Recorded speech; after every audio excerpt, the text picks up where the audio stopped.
Peng doon mengatur negara on, kata orang Batak, uang.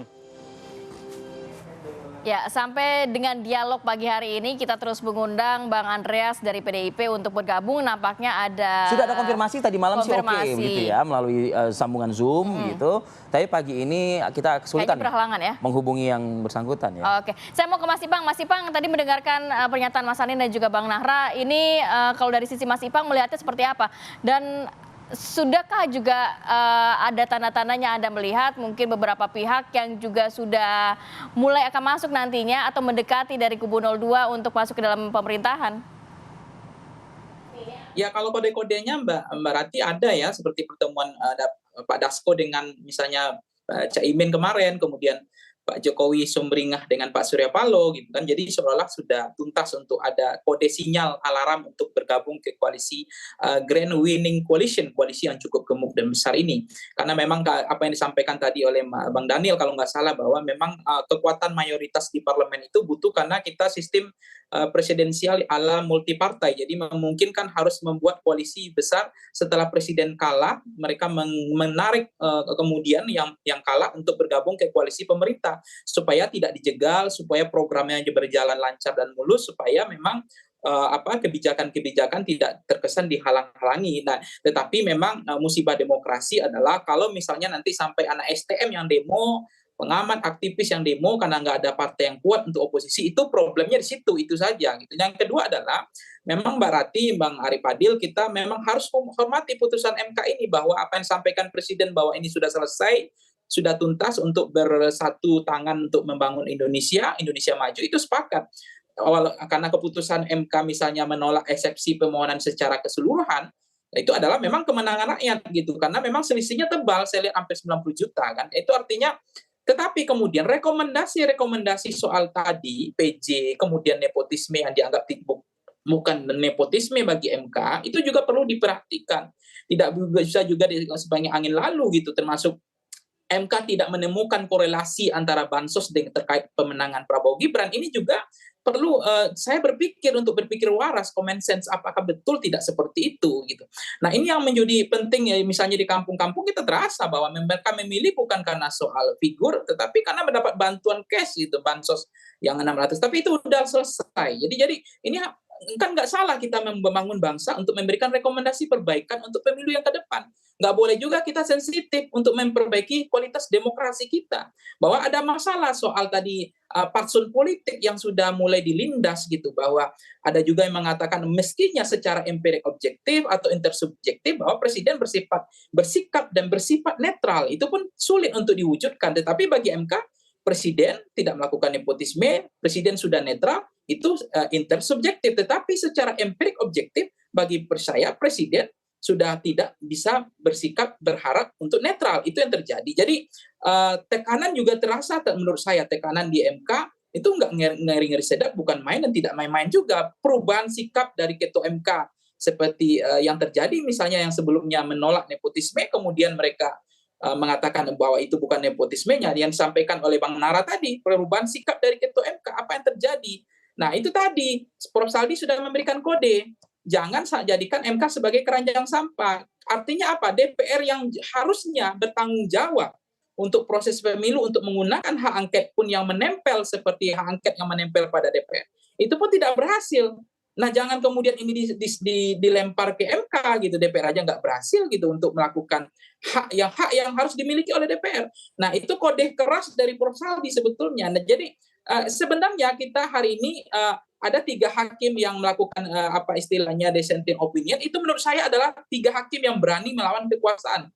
Dalam konteks ini melawan Pak Jokowi sebetulnya. Tapi hasil akhirnya kan itu yang dilihat, bukan hanya soal dissenting opinion 3 hakim ini, tapi hasil akhirnya adalah menolak ya kan eksepsi pemohon secara keseluruhan.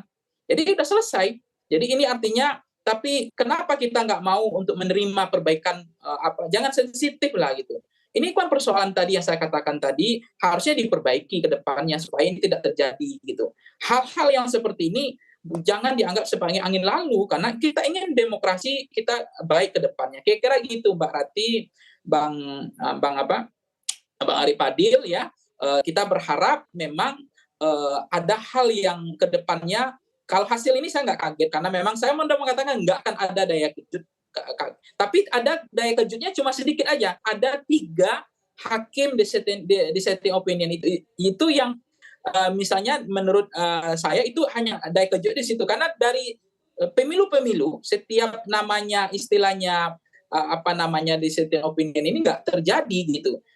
Setiap putusan-putusan ini nggak pernah terjadi dalam amar putusan MK.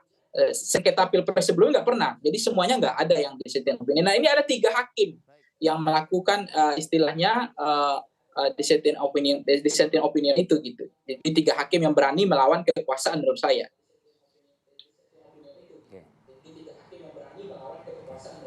Oke, baik. Ini kita baru mendapat kabar bahwa politisi senior PDI Perjuangan Andreas Hugo Parera akhirnya sudah bisa bergabung bersama begitu ya. kami ya. Terima kasih. Sambil menunggu sambungan dengan Bang Andreas, apakah sudah tersambung saat ini dengan Bang Andreas Hugo Parera? Oke, saya ingin ke Bang Panggi lagi menambahkan. Kalau kita simak secara utuh pidato Anies Baswedan dan juga Muhaimin Iskandar ya, mengucapkan selamat, lalu juga menjunjung sosok Prabowo sebagai seorang patriot. Tapi ada catatan tebal di bagian akhir bahwa izinkan dan hormatilah begitu ya, kami yang akan mungkin berada sebagai pihak-pihak yang akan memberikan masukan-masukan, baik itu kritik maupun lain sebagainya kepada pemerintah nantinya. Bang Panggi melihatnya apakah ini akan cukup menjadi hal yang beban begitu ya bagi pemerintahan selanjutnya? Iya, sebenarnya kalau apa yang disampaikan Pak Anies kan hanya mengucapkan selamat terhadap hasil keputusan ini karena memang semua rekomendasi perbaikan tetap menjadi catatan penting beliau kan. Tetapi kemudian Pak Anies kan nggak punya partai juga, jadi ini juga problem.